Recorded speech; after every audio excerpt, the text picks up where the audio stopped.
Wow! So delicious, B. 2.5, 1.5, mga ganun yung presyo nito eh. Pero dito, ano daw, $7. Amoy ko pa lang talagang, ano mo yung pang-amoy ng aso? Pang-winter. Aray, winter na rito.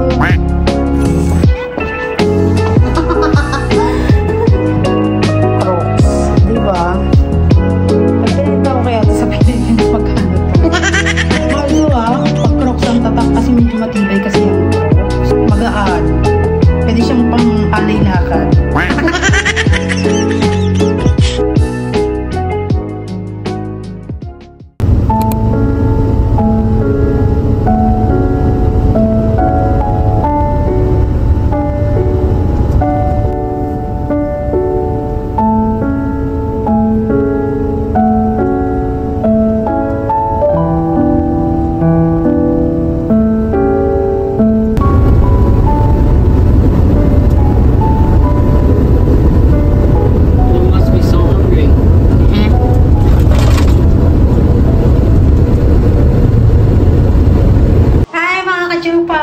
Welcome back to my vlog. May papakita ko sa inyo.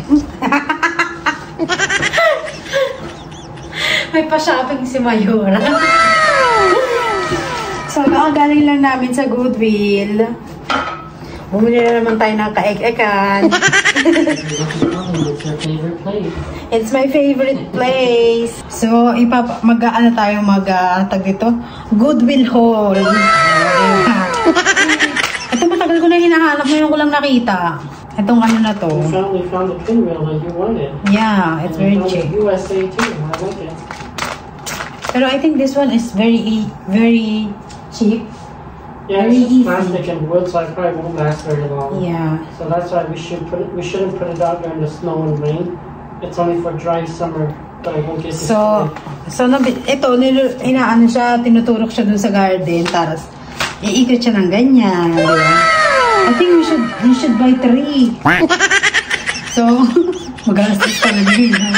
Next time, if we find some that's metal and it's good, we'll do some. So, nabili lang namin siya ng $4.99 sa Goodwill. So, ayan siya. Medyo maganda rin. So, mag-Goodwill haul tayo kasi kakagalang lang namin nag-deliver. Tapos, nandito kami ngayon sa Michigan. Nakakuha rin ako ng Crocs na sandals. Very magaan. Pwede siyang pang-alay lakad. Alay lakad. Alay lakad ka kaganto ka. Ewan ko lang talaga kung ugatin ka doon, no? So, ito, alam mo kaya ako binilik to kasi magaan siya sa paa at saka very lambot niya sa loob ng paa ko. Binili lang namin siya ng $8.99. So, mga $9. So, mamaya, ay papakita ko sa inyo kung gaano kaganda. Yan. Sukatin natin. Abay, ang ganda na yan. Instant takad na ako diba? Ganda niya. Tsaka, pwede siya 10, 20.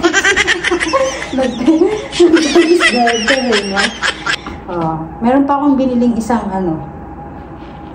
pang sandals. Pakita ko sa inyo, mga kachupa. Ito naman, pang pasyal-pasyal. Ayan. Pang pasyal-pasyal lang siya.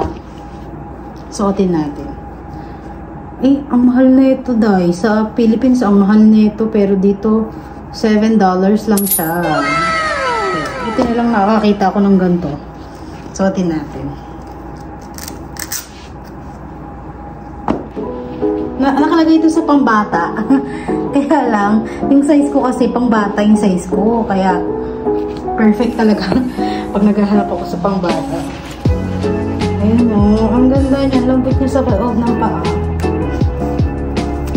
Hindi ka kakalyohin dito. Diba? Ito pwede ka mag-mall-mall, diba? Ganyan-ganyang effect lang. Kaya maganda talaga pagka pumunta ka ng Goodwill. Makakasyempo ka ng mga magagandang sandals, ganyan.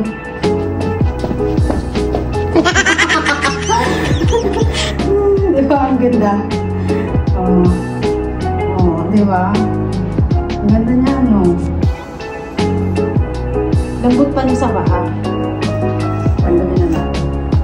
Naka $30 lang kami. Marami na kaming nabili, ah. Pero ito talaga itong sandals na to, Crocs yung tatak na ito, eh.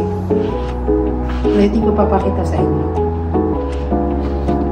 Ayan siya, oh, mga kachupa. Crocs. Di ba? Pag binenta ko kaya ito sa Pilipinas, magkano ito? Mahal to, ah. Pag Crocs ang tatak kasi medyo matibay kasi yung Crocs. Kaya medyo mahal talaga. At saka pag bumibili ako ng heels, gusto ko yung DX siyang ganyan para hindi natatalisod yung paa ko pag if ever na minatapakan akong bato, ganyan. Hindi siya gumagano, nababali yung buto ng paa, no?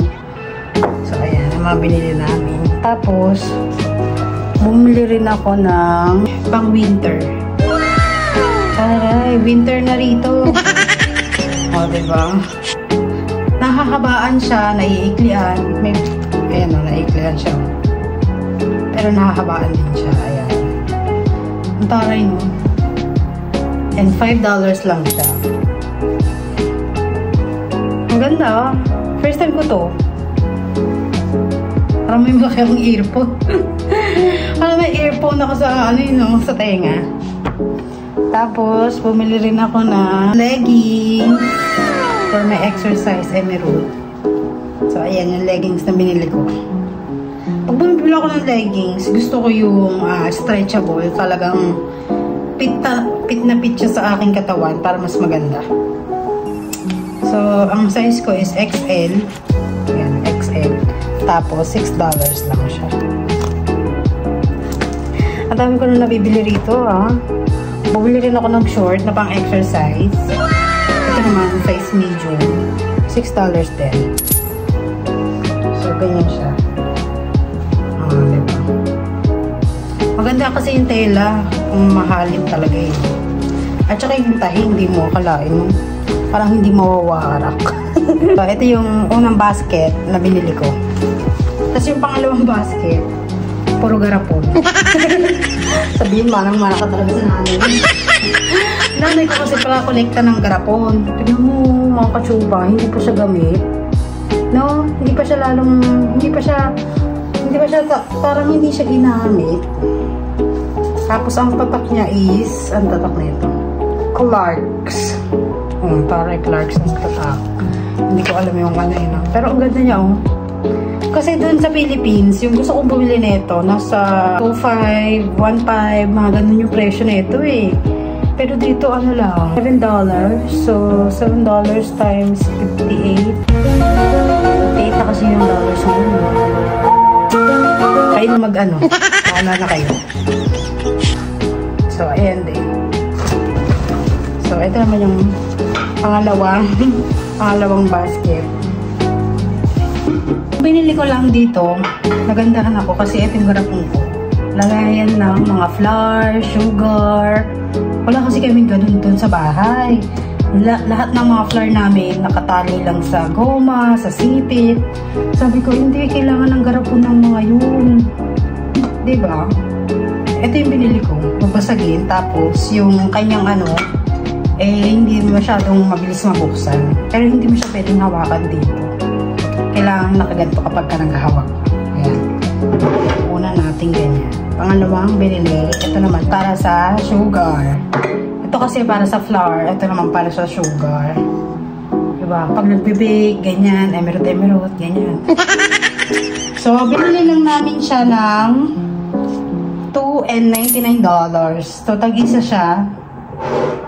Meron pa akong isang binili. Ito pang aesthetic to. Diba?